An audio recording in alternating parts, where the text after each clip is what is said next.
مولاي صل وسلم دائما أبدا على حبيبك خير الخلق كلهم. مولاي صل وسلم دائما أبدا على صل وسلم دائما أبدا على حبيبك خير الخلق. Assalamualaikum warahmatullahi wabarakatuh. Bismillahirrahmanirrahim. Alhamdulillah, nasta'inuhu wa nastaghfiruh wa na'udzu billahi min syururi anfusina wa sayyiati a'malina. May yahdihillahu fala mudhillalah wa may yudlil fala hadiyalah. Asyhadu an la ilaha illallah wa asyhadu anna Muhammadan abduhu wa rasuluh. Amma ba'du. Anak-anakku, siswa-siswi SDIT, SMPIT, dan SMA IT Cordova 2 Tangerang yang insya Allah dimuliakan Allah, tidak terasa kita sudah sampai di tanggal 27 Ramadan. Semoga Allah senantiasa memberikan kita kesehatan dan kekuatan sehingga kita dapat meraih kemenangan di bulan Ramadan ini. Pada kesempatan kali ini, Miss akan menyampaikan kultum yang berjudul "Kepada siapa sajakah kita harus taat selain kepada Allah dan Rasul-Nya?"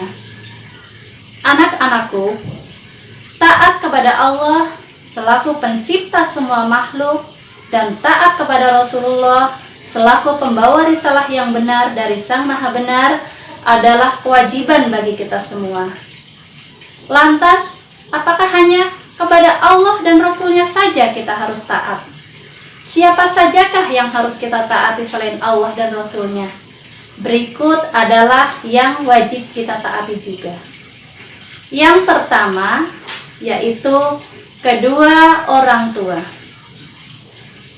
Taat kepada orang tua adalah wajib bagi kita, karena mereka berdualah kita ada di dunia ini. Karena mereka berdualah yang memberikan kita cinta tak terbatas untuk tumbuh besar. Dan karena doa-doa mereka pula lah yang membuat kita menjadi orang-orang terpilih. Al-Quran telah mengisyaratkan kita untuk taat kepada kedua orang tua. Sebagaimana dalam firman Allah, Al-Quran surah Al-Isra ayat 23-24. Yang artinya, dan Tuhanmu telah memerintahkan kepadamu agar jangan menyembah kepada selain Dia, dan berbuat baiklah kepada kedua bapak dan ibu.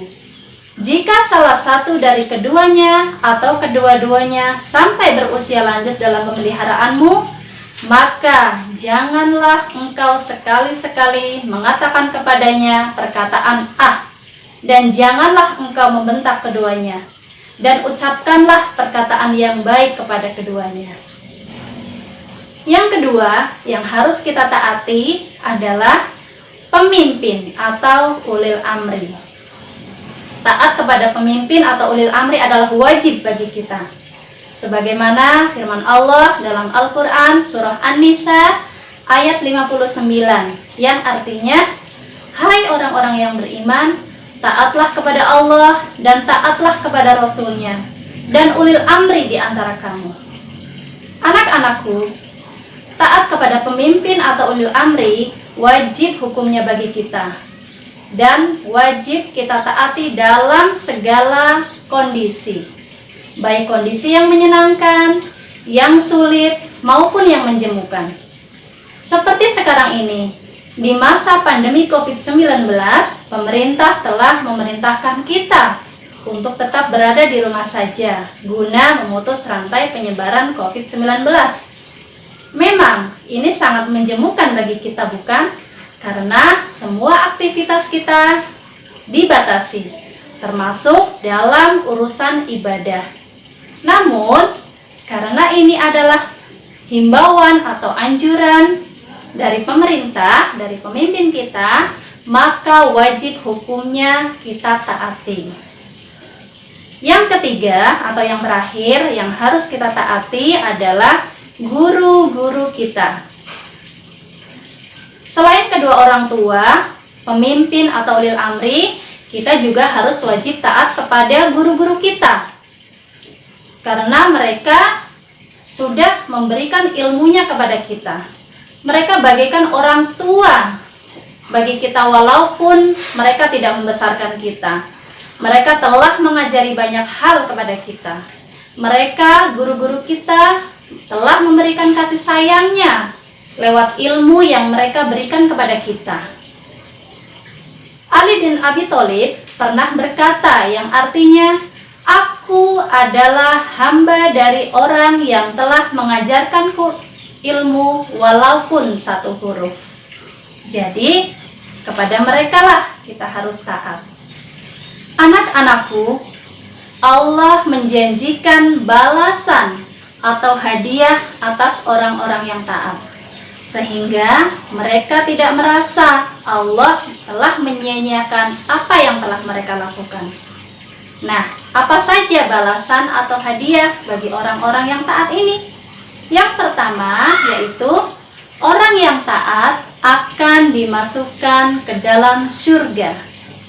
Sebagaimana dalam firman Allah dalam Al-Quran surah An-Nisa ayat ke-13 yang artinya, itulah batas-batas hukum Allah. Barang siapa taat kepada Allah dan Rasul-Nya, dia akan memasukkannya ke dalam surga yang di bawahnya mengalir sungai-sungai. Mereka kekal di dalamnya, dan itulah kemenangan yang agung. Yang kedua, balasan atau hadiah untuk orang yang taat adalah orang yang taat akan mendapatkan petunjuk. Sesuai dengan firman Allah dalam Al-Quran surah An-Nur ayat ke-54 yang artinya, katakanlah, taatlah kepada Allah dan taatlah kepada Rasul. Jika kamu berpaling, maka sesungguhnya kewajiban Rasul Muhammad hanyalah atas apa yang dibebankan kepadanya, dan kewajibanmu hanyalah atas apa yang dibebankan kepadamu. Jika kamu menurutinya, pasti kamu akan mendapat petunjuk. Kewajiban Rasul hanyalah menyampaikan amanat Allah dengan jelas. Yang ketiga, balasan untuk orang yang taat adalah orang yang taat akan diberi rahmat atau kasih sayang. Sesuai dengan firman Allah dalam Al-Quran surah An-Nur ayat ke-56 yang artinya, dirikanlah sholat, tunaikanlah zakat, dan taatlah kepada Rasul Muhammad agar kamu diberi rahmat. Yang keempat atau yang terakhir, balasan untuk orang yang taat adalah orang yang taat akan mendapatkan kemenangan. Sebagaimana firman Allah dalam Al-Quran surah An-Nur ayat ke-52 yang artinya, dan barang siapa yang taat kepada Allah dan Rasul-Nya dan takut kepada Allah dan bertakwa kepadanya, maka mereka adalah orang-orang yang mendapat kemenangan. Lalu, kemenangan apa yang dimaksud dalam ayat tersebut? As-Suyuti dalam kitabnya Tafsir Jalalain menafsirkan kemenangan tersebut dengan lafaz jannah, yaitu surga. Anak-anakku, mari kita rangkum bersama materi kultum sore ini. Kepada siapa sajakah kita harus taat selain kepada Allah dan Rasul-Nya? Yang pertama, kepada kedua orang tua kita. Yang kedua, kepada pemimpin atau ulil amri. Yang ketiga, yaitu kepada guru-guru kita. Lalu, balasan atau hadiah untuk orang-orang yang taat yang Allah berikan, yaitu yang pertama, Allah akan memasukkannya ke dalam surga. Yang kedua, Allah akan memberikan petunjuk. Yang ketiga, Allah akan memberikan rahmat. Dan yang keempat, Allah akan memberikan kemenangan.